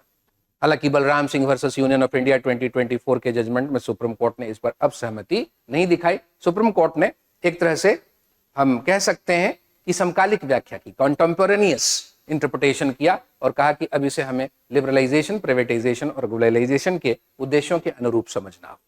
लेकिन बस इस एक केस का नाम लिख लें और फिर उसके बाद ये हमारा काम खत्म हो जाए। प्रियम्बल के बारे में DS नकारा वर्सेस यूनियन ऑफ इंडिया के केस में 1982 में सुप्रीम कोर्ट ने कहा कि जो प्रियम्बल है, preamble of the constitution envisages the establishment of a socialist state or socialist republic. Preamble shows that the purpose of the constitution is to establish a socialist republic. लेकिन अब ये पुरानी बात हो गई, सोशलिस्ट हम हैं जरूर, लेकिन हमारा गोल है सोशलिज्म के माध्यम से एक वेलफेयर स्टेट की परिकल्पना को रियलाइज करना। प्रियम्बल के ऊपर डिस्कशन पूरा हुआ। टॉपिक था हमारा, फिर से एक बार देखें जरा। प्रियम्बल कर लिया, बेसिक स्ट्रक्चर डॉक्ट्रिन की बात करें। आर्टिकल 13 के डिस्कशन में बेसिक स्ट्रक्चर के ऊपर स्वाभाविक रूप से हमारा डिस्कशन कंप्लीट हो जाएगा। तो हम अच्छा है कि हम आर्टिकल 12 के ऊपर पहले डिस्कशन कर लें, फिर हम आर्टिकल 13 के ऊपर जब डिस्कशन में आएंगे तो जुडिशियल रिव्यू के साथ हम बेसिक स्ट्रक्चर डॉक्ट्रिन को भी देख लेंगे और वहीं पर जो अमेंडमेंट ऑफ द कॉन्स्टिट्यूशन संबंधी प्रोसीजर है, लिमिटेशंस है, उसको भी हम साथ ही साथ डिस्कस कर लेंगे। इस प्रकार से हमारा एक होलिस्टिक डिस्कशन कंप्लीट हो जाएगा। थोड़ा रनअवे टाइप से बोलना पड़ता है, टाइम कम है और आपके बड़े उद्देश्य को पूरा करने की जिम्मेदारी है। तो वैसे तो प्रियम्बल के बाद कॉन्स्टिट्यूशन के पार्ट 1 में टेरिटोरी के संबंध में प्रावधान है। इंडिया को एक यूनियन ऑफ स्टेट्स कहा गया है और इंडिया के अंदर जो स्टेट्स हैं उनके टेरिटोरी में, उनके नेम में, उनकी बाउंड्रीज में ऑल्टरेशन के लिए बड़े स्तर पर निर्णय निर्धारण की बात की गई है। कहा गया है कि इसमें टेरिटोरी के संबंध में, नाम के संबंध में, बाउंड्री के संबंध में कोई भी ऑल्टरेशन पार्लियामेंट के द्वारा इस उद्देश्य से बनाए गए लॉ के माध्यम से की जाएगी, किसी और प्रकार से नहीं। कुछ मामलों में राज्य के विधानसभा या राज्य का जो स्टेट का जो लेजिस्लेचर है उसकी राय भी ली जाएगी, लेकिन उसकी राय, स्टेट की राय इस मामले में निर्णायक नहीं होगी। इन्हीं प्रावधानों के संबंध की व्याख्या करते हुए बेरुबारी यूनियन केस में कहा गया था कि सेशन ऑफ टेरिटरी के मामले में लेकिन हम ऑर्डिनरी लॉ के माध्यम से यह काम नहीं कर पाएंगे, हमें अनुच्छेद 368 के माध्यम से संविधान का संशोधन करके सेशन ऑफ टेरिटरी हम इंश्योर कर सकते हैं। सिटीजनशिप के प्रोविजंस उस प्रकार से इंपॉर्टेंट नहीं होंगे आपके लिए, फिलहाल हमारा टॉपिक भी वो नहीं है। टॉपिक है कॉन्स्टिट्यूशन का आर्टिकल 12 जो फंडामेंटल राइट प्रोविजंस के शुरू में है। फंडामेंटल राइट कॉन्स्टिट्यूशन के पार्ट 3 में दिए गए हैं। 6 फंडामेंटल राइट हैं टोटल। कई सारे रूल्स हैं, कई सारे प्रोविजंस हैं जो आर्टिकल 12 से लेकर आर्टिकल 35 तक जिनका विस्तार दिखाई पड़ता है।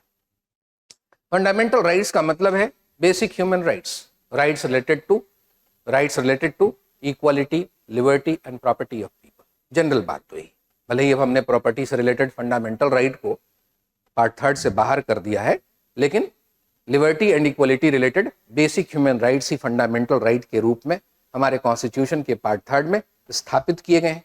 1215 एडी में इंग्लैंड के किंग जॉन के द्वारा जारी किए गए मैग्ना कार्टा से इंस्पायर होकर इंग्लैंड की पार्लियामेंट ने बिल ऑफ राइट्स एक्ट बनाया। बिल ऑफ राइट्स से इंस्पायर होकर के अमेरिकन डिक्लेरेशन ऑफ इंडिपेंडेंस में ये बात आई, और फिर अमेरिकन कॉन्स्टिट्यूशन जब लिखित तौर पर स्थापित हुआ तो उसमें भी शुरुआती 10 अमेंडमेंट्स के द्वारा बिल ऑफ राइट्स जोड़े गए, और उन्हीं बिल ऑफ राइट्स से जो बहुत ही एक्सप्लेनेटरी फॉर्म में अवेलेबल थे, हमने काफी कुछ डिराइव किया और पार्ट 3 के अंदर फंडामेंटल राइट्स का प्रोविजन किया। 6 फंडामेंटल राइट्स हैं, सभी जानते हैं। राइट टू इक्वालिटी 14 से 18, राइट टू फ्रीडम 19 से लेकर 22, right against exploitation 23 and 24, right to freedom of religion 25 से 28, right cultural and educational rights particularly of minorities article 19-30, and finally right to constitutional remedies article 32। तो हमारे संविधान निर्माताओं का जो प्रमुख उद्देश्य था, यह प्राथमिक उद्देश्य था, वो ये कि फंडामेंटल राइट या लोगों की स्वतंत्रता का उल्लंघन स्टेट के द्वारा न किया, सरकार के द्वारा न किया, क्योंकि पूरे स्वतंत्रता आंदोलन के दौरान उनका यही अनुभव था कि सरकार अगर लोगों की सुरक्षा के उद्देश्य को ध्यान में रखकर काम करे तो लोगों को सुरक्षा और संरक्षण के संबंध में कोई विशेष गारंटी की आवश्यकता नहीं होगी। लेकिन सरकार चाहे विदेशी हो, चाहे स्वयं के द्वारा निर्वाचित, शक्ति संपन्न होने की वजह से वो कभी कभी गैर जिम्मेदाराना तरीके से लोगों की स्वतंत्रता का हनन कर सकती है। इसलिए संविधान के माध्यम से लोगों को ये गारंटी पक्की कर दी जाए कि सरकार चाहे कितनी भी ताकतवर, वो तुम्हारे स्वतंत्रता का हनन नहीं कर सकती। लोगों को भी बता दिया जाए कि आपकी स्वतंत्रता के विभिन्न आयाम क्या है, ताकि लोग भी अपनी स्वतंत्रता को उच्छृंखलता या अननेसेसरी टाइप का लैटिट्यूड समझकर उसका दुरुपयोग राष्ट्र के खिलाफ, समाज के खिलाफ या व्यक्तियों के खिलाफ न करें। तो मौलिक अधिकारों की, फंडामेंटल राइट्स की जो लिखित व्यवस्था स्थापित की गई, उसका उद्देश्य है लोगों को उनकी स्वतंत्रता के संबंध में ज्ञान देना, दायरा बतलाना, स्वतंत्रता के आयामों से परिचित कराना, ताकि एक लोकतंत्र के अंदर में, एक संवैधानिक शासन के अंदर में, एक कानून के राज में वो अपनी स्वतंत्रता का अधिकतम प्रयोग करते हुए व्यक्तिगत और सामाजिक जीवन में निरंतर आगे बढ़ने का काम करें। लेकिन उससे भी महत्वपूर्ण है कि इस लिखित व्यवस्था के माध्यम से सरकार के लिए नेगेटिव ऑब्लिगेशंस क्रिएट किया, स्टेट के लिए नेगेटिव ऑब्लिगेशन क्रिएट किया गया है कि वह लोगों के जीवन में अनावश्यक रूप से कोई हस्तक्षेप ना करें। इसलिए फंडामेंटल राइट के बहुत सारे जो प्रोविजंस हैं उनका टोन नकारात्मक है, जिसमें स्टेट के ऊपर एक इनहिबिशन इंपोज किया गया। आर्टिकल 14 जैसे कहता है, state shall not deny equality before law and equal protection of laws within the territory of India. State shall not discriminate on the grounds of religion, race, caste, sex, place of birth, etc. No person shall be deprived of his life and personal liberty except according to the procedure established. तो state को limitation में रखा जाए। Fundamental right के कई उद्देश्यों में से सबसे महत्वपूर्ण उद्देश्य यही है। लेकिन स्टेट का मीनिंग क्या है?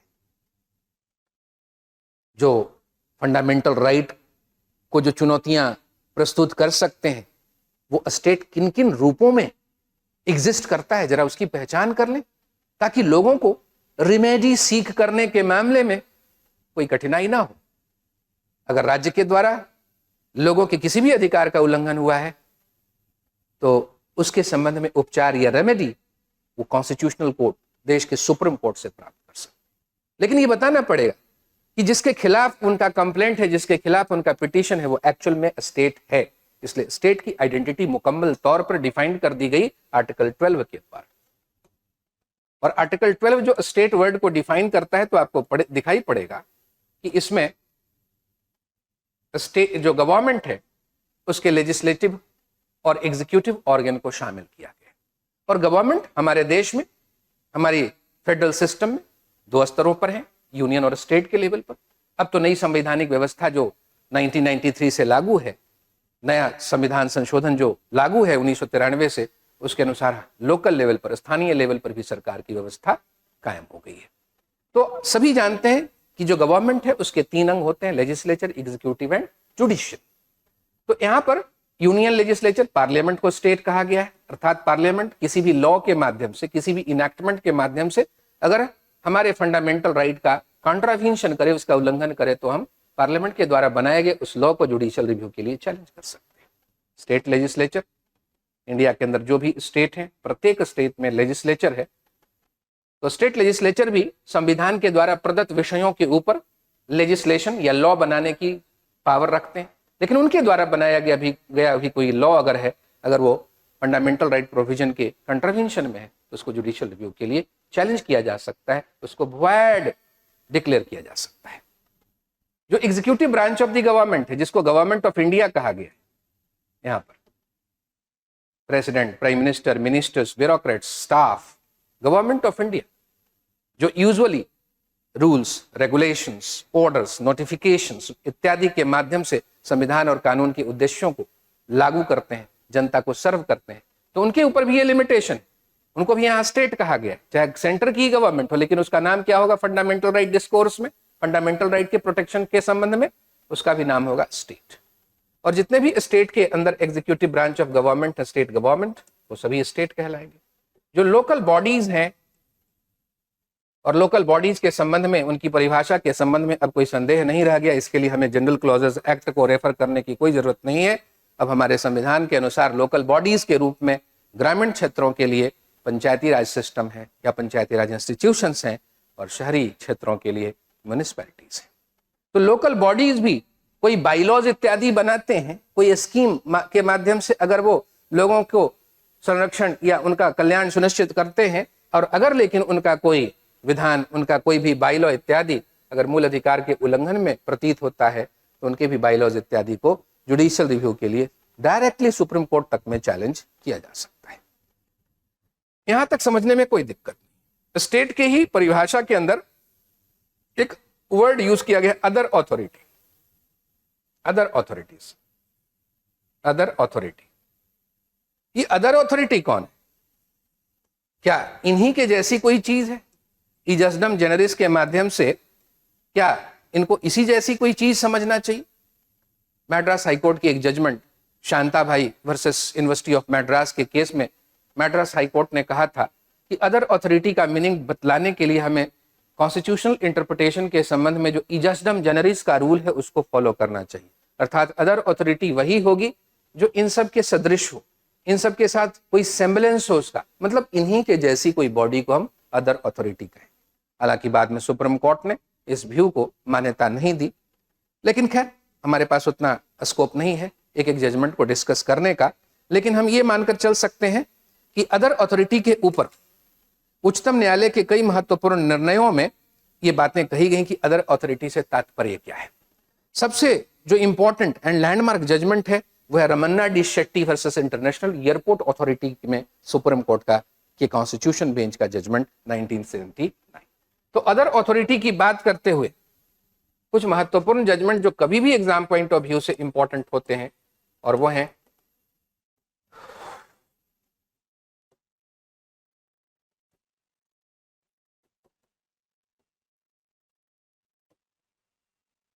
RD. Shetty versus international airport authority 1970। Supreme court ने यहां जो स्थापित कर दिया वो आज तक फॉलो हो रहा है, एकदम अभी अभी मार्च 2026 तक, है नहीं, एकदम मार्च 2026 तक फॉलो हुआ है ये R D. Shetty versus international airport authority, एकदम अभी अभी, मतलब Ravi Khokhar versus union of India 2026 का जजमेंट। तो R D. Shetty versus international airport authority में सुप्रीम कोर्ट ने कहा कि कोई भी डिपार्टमेंट हो, कोई भी अंडरटेकिंग, कोई भी बॉडी हो, कोई भी बॉडी कॉर्पोरेट, अगर उसके अंदर गवर्नमेंट का सब्सटैंशियल कैपिटल मौजूद है, अगर उसके मैनेजमेंट में गवर्नमेंट का सब्सटैंशियल कंट्रोल है, अगर उसके अंदर जो शेयर हैं उसके अधिकांश शेयर गवर्नमेंट के पास हो, अगर वो बॉडी कॉर्पोरेट कोई मोनोपोली इंजॉय करता है मार्केट में और वो मोनोपोली लॉ के द्वारा दिया गया हो और गवर्नमेंट के द्वारा अगर प्रोटेक्टेड, तो ये तमाम इंडिकेशंस, ये तमाम बातें ये शो करती हैं कि वो जो बॉडी कॉरपोरेट है या वो जो बॉडी है वो क्या है, स्टेट, अदर अथॉरिटी के रूप में उसको स्टेट माना जाएगा। कहने का मतलब कि स्टेट या गवर्नमेंट जो है सिर्फ लेजिस्लेचर एग्जीक्यूटिव के माध्यम से काम करते हुए अगर कोई ऑफेंस कमिट करे, जनता की लिबर्टी का वायलेशन करे, तभी सिर्फ जुडिशियल रिव्यू अवेलेबल नहीं होगा।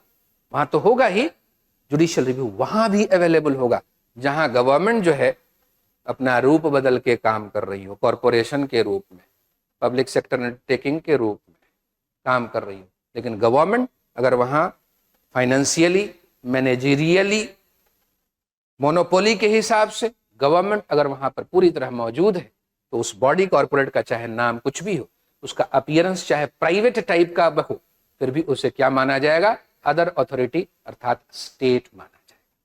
तो ये व्याख्या का पर्पस क्या है? पर्पस ये है कि जनता को सरकार के अधिकतम एजेंसियों के खिलाफ सुरक्षा प्रदान करो। क्योंकि समाजवादी या एक प्लांट इकोनॉमी के दौर में, और शुरू से ही हमारे देश में प्लांट इकोनॉमी रही, एक नियोजित अर्थव्यवस्था, उसमें सरकार के जरूरी नहीं कि ये जो वेल नोन ऑर्गन है वही सारा काम करे। सरकार कन्वीनियंट डिवाइस अर्थात कॉरपोरेशन इत्यादि के माध्यम से भी संविधान के उद्देश्यों को क्रियान्वित कर सकती है और करेगी। ऐसे में यह हो सकता है कि सरकार के जो अन्य एजेंसियां हैं, जो पूरी तरह सरकारी रूप में तो नहीं काम करती, लेकिन वो एजेंसियां लोगों के लाइफ और लिबर्टी को वाइटली अफेक्ट करने की क्षमता रखती है, और ऐसे में लोगों के लाइफ और लिबर्टी का वो वायलेशन भी कमिट कर सकती है।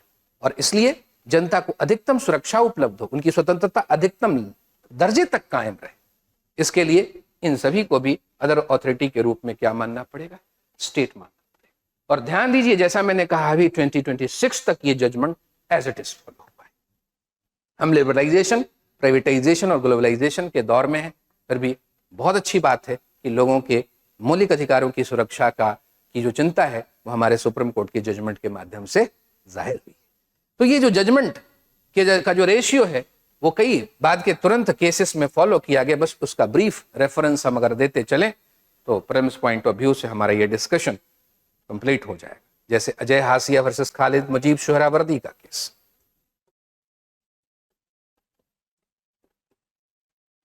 खालिद मुजीब ही लिखते हैं, बस इतने ही से आप पकड़ लीजिएगा। सोम प्रकाश रेखी versus union of India, UOI में लिख रहा हूं, 1981। फिर प्रदीप कुमार वर्सेस प्रदीप कुमार विश्वास, ये वाले नहीं, प्रदीप कुमार विश्वास versus Indian institute of chemical biology, Indian institute of chemical biology. 7 जजेस कॉन्स्टिट्यूशन बेंच ने 5-2 के मेजोरिटी से यह जजमेंट दिया। 2002 का जजमेंट है। इसको याद रखिएगा, क्वेश्चन पूछा जाता है। कॉन्स्टिट्यूशन बेंच ने अपने ही एक judgment Sabhajeet Tiwari versus union of India के केस में जो इसका जजमेंट था उसको उलट दिया और ये डिक्लेयर किया, सब mind you, in Savajit Tiwari versus Union of India 1975, it was the opinion of the Supreme Court that CSIR, despite having been established according to a statutory law made by Parliament, is not a state. Curious enough. Justice Ayn Ray है नहीं का judgment था Sabhajit Tewary versus union of India 1975। सारी बात accept करते हैं कि CSIR मतलब council for scientific and industrial research बना तो है पार्लियामेंट्री लॉ के अकॉर्डिंग, पैसा इसको बजटरी ग्रांट, यूनियन बजट के ग्रांट के द्वारा मिलता है, फिर भी ये स्टेट नहीं है ना। निराला जजमेंट, बदलने योग्य था ये। सुप्रीम कोर्ट के कॉन्स्टिट्यूशन बेंच ने प्रदीप कुमार विश्वास versus Indian institute of chemical biology में डिक्लेयर किया कि CSIR एक स्टेट है, अदर अथॉरिटी के तहत उसको स्टेट माना। हाल का एकदम जजमेंट जैसा मैंने कहा अभी का है, 2026 के मार्च महीने का ये प्रोनाउंसमेंट, और ये है Ravi Khokhar versus union of India.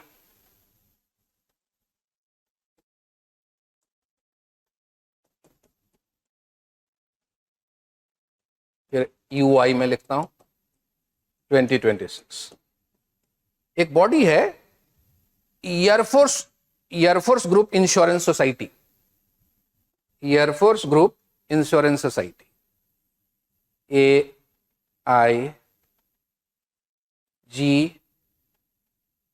एक minute, air force group AFIGS, air force insurance group society.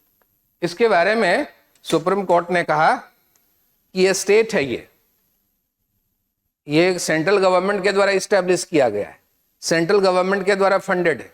उससे क्या हुआ कि बस ये सोसाइटी रजिस्ट्रेशन एक्ट के तहत रजिस्टर हुआ है तो गवर्नमेंट के द्वारा क्रिएटेड, है तो गवर्नमेंट के द्वारा फंडेड, है तो गवर्नमेंट के द्वारा प्रोटेक्टेड, और ये एयरफोर्स के एम्प्लॉइज के वेलफेयर के लिए बनाया गया है, तो ये अदर अथॉरिटी के रूप में स्टेट माना जाएगा। और अगर इसके तरफ से कोई गड़बड़ी हुई है तो डायरेक्ट कॉन्स्टिट्यूशनल कोर्ट के द्वारा जुडिशियल रिव्यू के माध्यम से एप्रोप्रिएट रेमेडी प्रोवाइड की जा सकती है। काफी है स्टेट की मीनिंग, है नहीं? तो पर्पस यही था कि कोई कितना भी सुंदर और इनोसेंट तरीके से काम करे और लोगों के फंडामेंटल राइट को अफेक्ट कर दे, तो चाहे वो रूप बदल के काम कर रहा हो, है नहीं, उसके खिलाफ कॉन्स्टिट्यूशनल कोर्ट रिट इशू कर सकते, क्योंकि वो state. One may look like an innocent flower but be the serpent under it. देखने में कोई फूलों के जैसा हो सकता है, लेकिन वो खतरनाक सांप भी हो सकता है, इंग्लैंड के मेडोस। शेक्सपियर की ये लाइन कोट करते हुए सोम प्रकाश रेखी वर्सेस यूनियन ऑफ इंडिया के केस में जस्टिस VR कृष्णैयर ने कहा था कि स्टेट ऐसे ही सॉफ्ट रूप में ऑपरेट करते हुए कि हम तो लेजिस्लेचर नहीं, हम तो एग्जीक्यूटिव नहीं है, लेकिन हम काम कर जाएंगे जनता के फंडामेंटल राइट के अगेंस्ट। हम कौन है? कॉरपोरेशन। हमें स्टेट मत बोलो, हमारे खिलाफ रिट इशू नहीं होगी। सुप्रीम कोर्ट ने कहा इंपीरियम इन इंपीरियो बनने की आपको अनुमति नहीं होगी। सरकार के अंदर सरकार के रूप में हम आपको एग्जिस्ट करने तो देंगे, लेकिन लोगों के फंडामेंटल राइट का आप इस प्रकार से विथ इम्प्यूनिटी वायलेशन नहीं कर पाएंगे। तो स्टेट के ऊपर तमाम ऑब्लिगेशंस हैं। आर्टिकल 13 एकदम सिग्नेचर ट्यून है इस ऑब्लिगेशन का। Total 4 clause. पहला है कोई भी लॉ जो फंडामेंटल राइट के साथ इनकंसिस्टेंट हो, जितने हद तक, जिस एक्सटेंट तक इनकंसिस्टेंट है उस हद तक उसको वॉइड माना जाए या वॉइड डिक्लेयर किया। दूसरा क्लॉज है, कहता है कि कोई भी लॉ हो अगर फंडामेंटल राइट का कॉन्ट्रावेंशन करता है, उसको किसी भी तरह से एब्रीज करता है, तो जिस हद तक एब्रीज करता है, जिस हद तक उसको कॉन्ट्रावीन करता है, वो वॉइड होगा। और लॉ का मतलब सिर्फ इनेक्टेड लॉ ही नहीं है, ऑर्डिनेंस भी है, रूल, रेगुलेशन, ऑर्डर्स, नोटिफिकेशन वगैरह सभी हैं जिसके थ्रू जनरली गवर्नमेंट काम करती है। किसी भी तरह से सरकार जनता तक अगर पहुंच रही है लॉ के रूप में, ऑर्डिनेंस के रूप में, रूल, रेगुलेशन, नोटिफिकेशन इत्यादि के रूप में जनता को अगर सर्व कर रही है उसके माध्यम से, तब तो कोई ग्रीवेंस नहीं है। लेकिन अगर लिबर्टी का, इक्वलिटी का वायलेशन अगर उसके द्वारा हो तो ये ऑब्जेक्शनेबल है। क्या है ये? ऑब्जेक्शन। तो इसलिए उसका जुडिशियल रिव्यू किया जा सकता है। तो किसी भी लॉ का जुडिशियल रिव्यू किया जा सकता है, चाहे वो रूल हो, रेगुलेशन हो। जुडिशियल रिव्यू की ये पावर कॉन्स्टिट्यूशन के आर्टिकल 32 के माध्यम से सुप्रीम कोर्ट को उपलब्ध है और आर्टिकल 226 के माध्यम से ये जुडिशियल रिव्यू की पावर हाई कोर्ट को उपलब्ध है। और जुडिशियल रिव्यू के पावर में यह भी इंक्लूडेड है कि जुडिशियल रिव्यू की पावर का एक्सरसाइज कॉन्स्टिट्यूशन अमेंडमेंट के मामले में भी हो सकता है, लेकिन इस लिमिटेड ग्राउंड पर कि उसके द्वारा, किसी कॉन्स्टिट्यूशन अमेंडमेंट के द्वारा कॉन्स्टिट्यूशन के बेसिक स्ट्रक्चर का कहीं वायलेशन तो नहीं होता है। कहानी यह है कि कुछ प्री कॉन्स्टिट्यूशन लॉ हो सकते हैं, ब्रिटिश टाइम के ही लॉ, अगर फंडामेंटल राइट के साथ वो बेमेल पाए जाते हैं किसी प्रकार से, तो वैसी स्थिति में जिस हद तक वो बेमेल पाए जाएंगे, इनकंसिस्टेंट पाए जाएंगे, बस उस हद तक डॉक्ट्रिन ऑफ सेवरेबिलिटी को यूज करते हुए उनको वॉइड डिक्लेयर कर दिया जाएगा। लेकिन जुडिशियल रिव्यू के एक्सरसाइज पूरा होने से पहले या जुडिशियल रिव्यू का एक्सरसाइज शुरू होने से पहले कॉन्स्टिट्यूशन को अगर इस प्रकार से अमेंड कर दिया जाए कि प्री कॉन्स्टिट्यूशन लॉ की फंडामेंटल राइट के साथ जो इनकंसिस्टेंसी है वो खत्म हो जाए, तो वैसी स्थिति में डॉक्ट्रिन ऑफ एक्लिप्स का प्रयोग करते हुए जुडिशियल रिव्यू के में डॉक्ट्रिन ऑफ एक्लिप्स का प्रयोग करते हुए कोर्ट फिर प्री कॉन्स्टिट्यूशन लॉ को वॉइड डिक्लेयर नहीं करेंगे। डॉक्ट्रिन ऑफ एक्लिप्स के संबंध में जो सिद्धांत है वो प्रस्तुत हुआ सुप्रीम कोर्ट के जजमेंट के द्वारा Bhikhaji Narain Dhakras versus state of MP के केस में 1955। पोस्ट कॉन्स्टिट्यूशन लॉ के संबंध में बहुत क्लियर प्रोविजन है महेंद्र लाल जैनी वर्सेस यूनियन ऑफ इंडिया के मामले में कि अगर कोई पोस्ट कॉन्स्टिट्यूशन लॉ है और फंडामेंटल राइट वायलेशन में है वो तो स्टिल बॉर्न चाइल्ड के रूप में शुरू से मरा हुआ है। बस कोर्ट के जुडिशियल रिव्यू के एक्सरसाइज का पर्पस ये होगा कि एक डिक्लेरेटरी डिक्री के माध्यम से, एक डिक्लेरेटरी रिट के माध्यम से उसको बस वॉइड डिक्लेयर कर दिया जाए। तो अब सवाल ये उठता है कि क्या जो लॉ है उसके मीनिंग में या उसके परव्यू में कॉन्स्टिट्यूशन अमेंडमेंट एक्ट को भी शामिल माना जाएगा। समस्या कुछ इस प्रकार से पैदा हुई कि हमारे संविधान के इनॉग्रेशन के एकदम 1 साल के अंदर कॉन्स्टिट्यूशन को अमेंड करने की जरूरत आ पड़ी। ऐसा सुप्रीम कोर्ट या कुछ एक हाई कोर्ट के कई जजमेंट की वजह से हुआ। हाई कोर्ट और सुप्रीम कोर्ट के कई जजमेंट्स ने एक के बाद एक कॉन्स्टिट्यूशन की कुछ कमियों को एक तरह से उजागर किया। होता है लैंड रिफॉर्म के पर्पस से, फ्री स्पीच को रेगुलेट करने के पर्पस से, कुछ बिजनेस और ट्रेड के मामले में मोनोपोली क्रिएट करने के पर्पस से कॉन्स्टिट्यूशन के अंदर अमेंडमेंट की आवश्यकता आ पड़ी और अमेंडमेंट किया भी गया। First amendment of the constitution का जो फर्स्ट अमेंडमेंट है वो 1951 में 18 जून को इफेक्टिव हुआ। विस्तार में ना जाएं तो इसने कॉन्स्टिट्यूशन के अंदर एक 9th शेड्यूल को ऐड किया और कॉन्स्टिट्यूशन के इस 9th शेड्यूल के मामले में कॉन्स्टिट्यूशन में न्यूली एडेड आर्टिकल 31 भी ये कहता कि कॉन्स्टिट्यूशन अमेंडमेंट के माध्यम से इसमें कोई भी लॉ को अगर प्लेस कर दिया जाए 1 2 3 नंबर आगे इस तरह से, तो वो लॉ अगर किसी जुडिशियल रिव्यू के एक्सरसाइज में अगर वॉइड डिक्लेयर हो चुका है तो इसमें प्लेस करते ही वो रिव्यूफाई हो जाएगा, जिंदा हो जाएगा, चाहे वो फंडामेंटल राइट के वायलेशन में ही वॉइड क्यों ना डिक्लेयर किया गया। कोई भी फ्रेशली इनेक्टेड लॉ है जिसके मामले में आशंका हो सकती है कि लैंड रिफॉर्म्स के लिए, एग्रीकल्चरल रिफॉर्म्स के लिए ये लॉ है, कहीं राइट टू प्रॉपर्टी या किसी अदर फंडामेंटल राइट के वायलेशन में पाए जाने पर कहीं इसको वॉइड ना डिक्लेयर कर दिया जाए, तो ऐसे लॉ को प्रोटेक्ट करने के लिए, एडवांस प्रोटेक्शन के लिए इसको 9th शेड्यूल में प्लेस किया जा सकता है। जिस फर्स्ट अमेंडमेंट के द्वारा इसको 9th शेड्यूल के इस पेज को ऐड किया गया कॉन्स्टिट्यूशन में, उसी फर्स्ट अमेंडमेंट के द्वारा कई लैंड रिफॉर्म लॉज को जो इनफैक्ट राइट टू प्रॉपर्टी एक फंडामेंटल राइट का वायलेशन करते थे उनको यहां पर प्लेस कर दिया गया। राइट टू प्रॉपर्टी का वायलेशन परसीव करते हुए फर्स्ट अमेंडमेंट को ही सुप्रीम कोर्ट में जुडिशियल रिव्यू के लिए चैलेंज किया। ये लॉ तो करता ही है हमारे राइट टू प्रॉपर्टी और अदर फंडामेंटल राइट जैसे राइट टू इक्वलिटी का वायलेशन। इस लॉ को प्रोटेक्शन देने वाला ये जो फर्स्ट अमेंडमेंट है इसको भी लॉ माना जाना चाहिए और आर्टिकल 13 क्लॉज 2 के बेसिस ग्राउंड पे इसको भी जुडिशियल रिव्यू के द्वारा वॉइड डिक्लेयर कर दिया जाना चाहिए। लेकिन शंकरी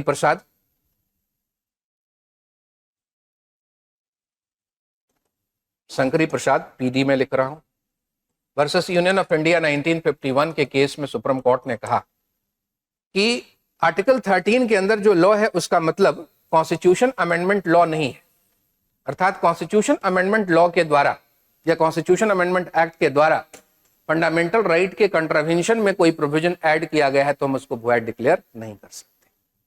सुप्रीम कोर्ट ने क्लैरिफाई किया कि हमारे संविधान निर्माताओं को फंडामेंटल राइट्स के बचाव के संबंध में जो प्रमुख चिंता थी वो थी डे टू डे जो गवर्नमेंट के एडमिनिस्ट्रेशन के लिए लॉ बनाए जाते हैं, रूल्स रेगुलेशन बनाए जा सकते हैं, उसके माध्यम से वो फंडामेंटल राइट को संरक्षण देना चाहते थे। लेकिन कॉन्स्टिट्यूएंट पावर के एक्सरसाइज में अगर वो कॉन्स्टिट्यूशन का अमेंडमेंट करें और अगर वो फंडामेंटल राइट के वायलेशन में है तो जुडिशियल रिव्यू के द्वारा उस कॉन्स्टिट्यूशन अमेंडमेंट को वॉइड नहीं किया जा सकता। अर्थात लॉ का अर्थ यहां पर आर्टिकल 13 में कॉन्स्टिट्यूशन अमेंडमेंट एक्ट नहीं है।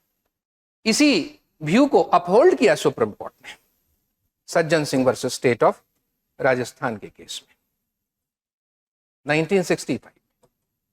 मुख्य तौर पर विचार यह था कि क्या शंकरी प्रसाद के जजमेंट के करेक्टनेस को कंसीडर करने के लिए लार्जर कॉन्स्टिट्यूशन बेंच गठित किया जाए। सुप्रीम कोर्ट ने कहा ऐसा करने की जरूरत नहीं है, शंकरी प्रसाद केस में जो हमारा जजमेंट है वो सही है।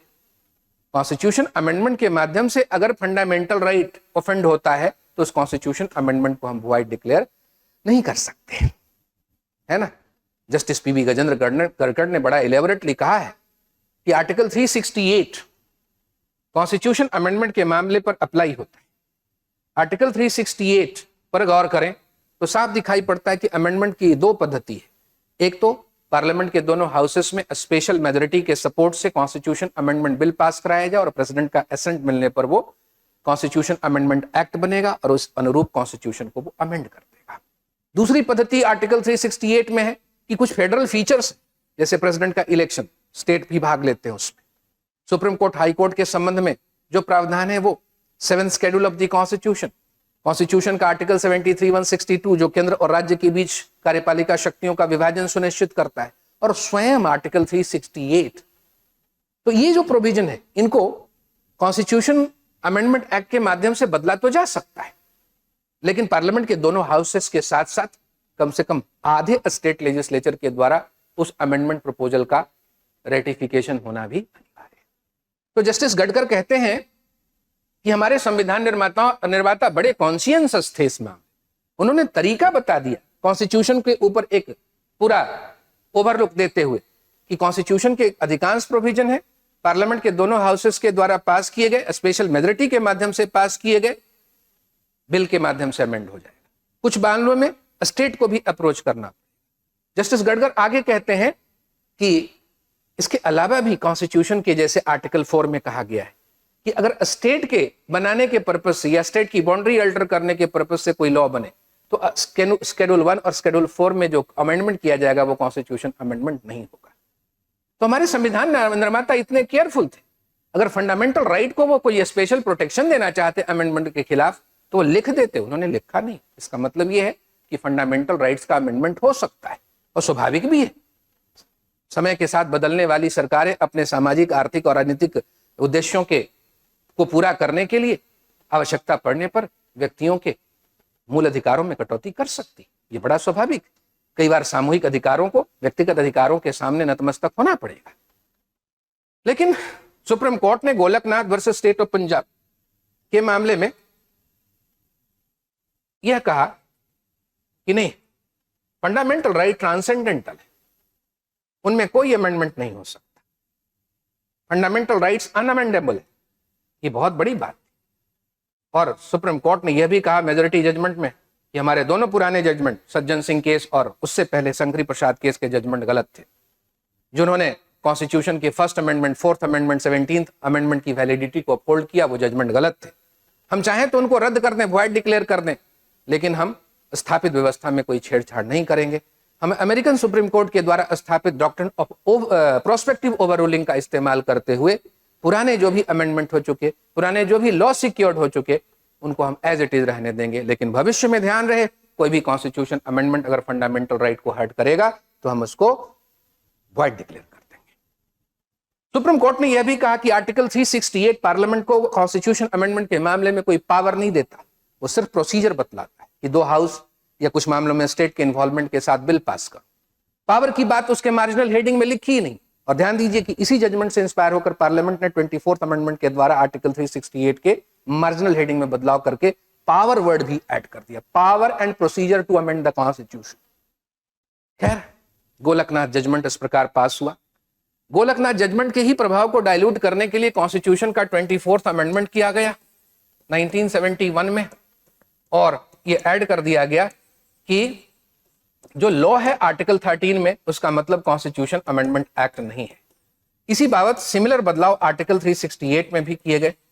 इन बदलावों को केशवानंद भारती केस में समीक्षा के लिए लिया गया। केशवानंद भारती केस एक बहुत बड़ा केस था, कई कॉन्स्टिट्यूशन अमेंडमेंट को वहां पर जुडिशियल रिव्यू के लिए लिया गया था, लेकिन सुप्रीम कोर्ट ने इस केस में कहा कि ये जो 24th अमेंडमेंट है वो सही है, कॉन्स्टिट्यूशनली उसको अपहोल्ड किया, अर्थात इस तरह से रिकॉग्नाइज कर लिया कि किसी कॉन्स्टिट्यूशन अमेंडमेंट के माध्यम से फंडामेंटल राइट में भी अमेंडमेंट हो सकता है। लेकिन सुप्रीम कोर्ट ने जो महत्वपूर्ण बात यहां पर स्थापित कर दी हमेशा के लिए आज तक, वो ये कि अमेंडमेंट चाहे फंडामेंटल राइट में कर लिया जाए, लेकिन कॉन्स्टिट्यूशन के बेसिक स्ट्रक्चर या फ्रेमवर्क को ऑल्टर करने वाला कोई भी अमेंडमेंट जो है वो परमिसिबल नहीं होगा। अर्थात कोर्ट को जुडिशियल रिव्यू की पावर इस मामले में होगी कि कोई भी कॉन्स्टिट्यूशन अमेंडमेंट को वो कंसिडर करे, रिव्यू करे और ये सुनिश्चित करे कि अगर वो बेसिक स्ट्रक्चर के वायलेशन में है तो उसको वॉइड डिक्लेयर कर दिया जाए। बेसिक स्ट्रक्चर क्या है, समय समय पर उसकी व्याख्या की गई है। केशवानंद भारती केस में भी जैसे जुडिशियल रिव्यू के प्रिंसिपल को ही basic structure of the constitution का पार्ट डिक्लेयर किया गया था और कॉन्स्टिट्यूशन के अंदर में नए अमेंडमेंट के द्वारा जोड़े गए कुछ प्रोविजन के विस्तार को काट दिया गया था जुडिशियल रिव्यू के वायलेशन के ग्राउंड। बाद में भी आपने जैसा देखा SR Bommai versus union of India इत्यादि के केस में बेसिक स्ट्रक्चर डॉक्ट्रिन का एक्सपेंशन हुआ है, कुछ नए तत्व कंपोनेंट उसमें जोड़े गए एक तरह से। तो कुल मिलाकर बेसिक स्ट्रक्चर डॉक्ट्रिन आज तक हमारे कॉन्स्टिट्यूशनल जुरिस्प्रूडेंस का एक इंपॉर्टेंट लैंडमार्क है जो आज तक रिस्पेक्ट हो रहा है ना। एग्जाम पॉइंट ऑफ व्यू से ये डिस्कशन आपके लिए हेल्पफुल होगा। आगे भी हम एक नए टॉपिक के ऊपर बात करेंगे। Till then thank you.